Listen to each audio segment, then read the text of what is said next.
Good day, people of the great planet Earth. It's Frankie here, looking into this ancient cauldron. Very ancient cauldron, because today I'm in the kitchen and I'm going to be making my grandmother and mother's famous tomato sauce and meatballs. Now, how good are their recipe for tomato sauce and meatballs? When my nephew was a young lad, he was in a pizza place with my sister. She asked him, "Would you like to have a meatball hero?" He said yes. According to the story, he took one bite, spat it out, and said, "Blah. These aren't Granny's meatballs. That good." So let's get started. First and foremost, we have here, just letting you know that throughout this video, the recipe will change a little bit from the original, because my grandmother and mother did not use Trader Joe's tomatoes, nor did they utilize organic tomato paste. Also, I am utilizing unsalted. I don't cook with salt. I do that for several reasons. That way, people who are watching their sodium, they don't have to worry about the extra salt, and then you can salt to your desire. But you can cook with salt if you want. You can get salted crushed tomatoes, or you can get salted whole tomatoes. We choose to use crushed because we don't want to have the tomato sauce too thick. But if you do, then that's your preference. In fact, even the crushed tomatoes, they're crushed. Even for my taste, they're still not crushed enough, so I am going to puree them. Now, you don't have to do this. Again, it's your preference. But to me, it's still a little too chunky. I like my oatmeal lumpy. But not my tomato sauce. I will use both cans, but just one can at a time. Do the can. That's not for very long. I'm just gonna hit the puree here. Puree! That's it. I poured them back into the cans, and again, if you want your sauce to be chunkier, then you can get the crushed, but then not puree it, or you could just get whole tomatoes. Your choice. And then I took the liberty of opening up the can of tomato paste. Next, we're going to be using some extra virgin olive oil. This is cold pressed, packed in Italy. I already put some in. Depending upon the size of your cauldron, you're just going to want to coat the bottom. Make sure that the area of the bottom has some oil, because we're going to be browning some garlic. Usually I will utilize cloves of garlic, or they might say a fresh garlic. Unfortunately, that slipped my mind, so I am going to utilize some of this. Again, if you have cloves of garlic, just peel them and put them in. I put in about this much. It really depends upon your taste. If you like a lot of garlic, a la Monica Geller from Friends and her very garlicky cooked food, and put more in. Now we're going to brown this garlic. It's starting to sizzle, so I'm just gonna move it around a little bit. Get it brown. Alright, so all the garlic's brown, and the sky is gray, and the garlic's brown. So now we put in the tomato sauce. Or I should say the unsalted crushed plum tomatoes. You can put that in. One can. Two cans.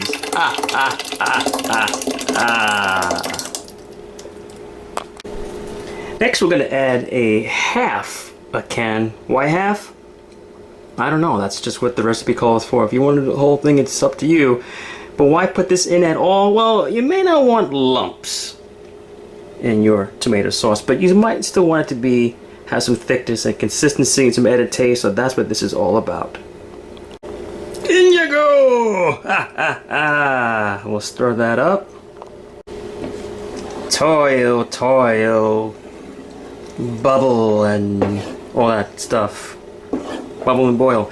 Speaking of which, while we get the meatballs ready, you do not want this to be a fast boil. You want it to be a slow boil simmer. Forgot to film after the garlic was brown and after I put in the 2 cans, and after I put in the paste, I did not show you that you're also supposed to put into the sauce some black pepper, some parsley, and some oregano into the sauce itself. I didn't show you that. So after this and this and that, you put some of this in. Again, if you want to cook with salt, I don't. I let people put their own salt in after. But if you do, I suggest a low sodium salt. But that would be the time to put it in as well. We'll put on the very ancient lid of the cauldron. It's seen better days. And now let's get to the meatballs. And here are some of the ingredients we'll be using for the meatballs. I have 2 1-pound packages of chopped meat.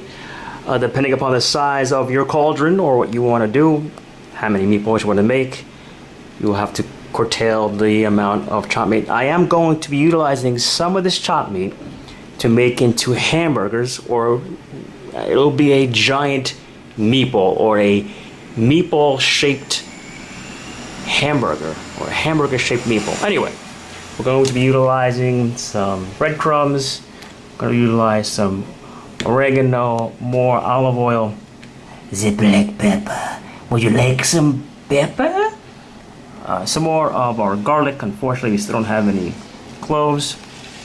Now, if you want the recipe, in the past, there are times that my grandmother or mother would also include an egg, and or they would put in some cheese.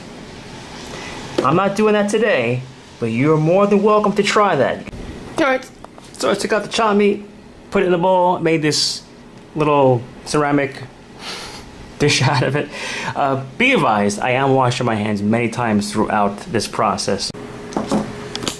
Alright, so first thing I'm going to do is I'm going to put in some of the garlic.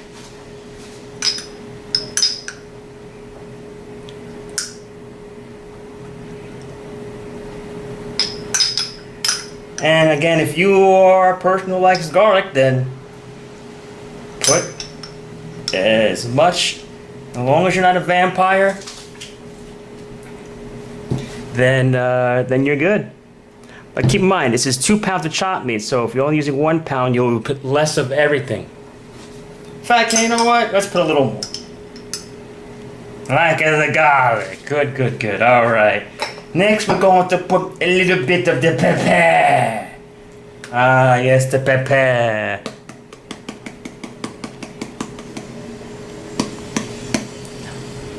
All right, some pepper. And now, some oregano.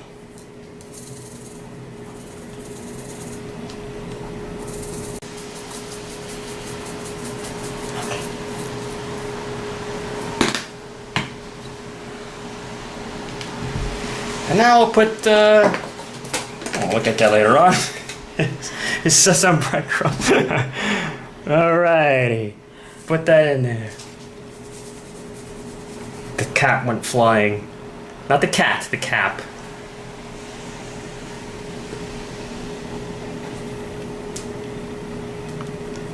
The breadcrumbs.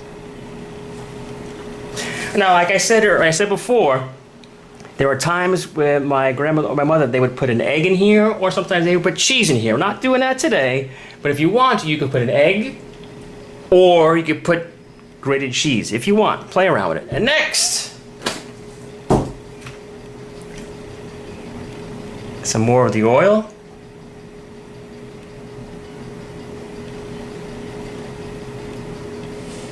That should do it. And see if I can give you a little. And a little bit of water to moisten the breadcrumbs.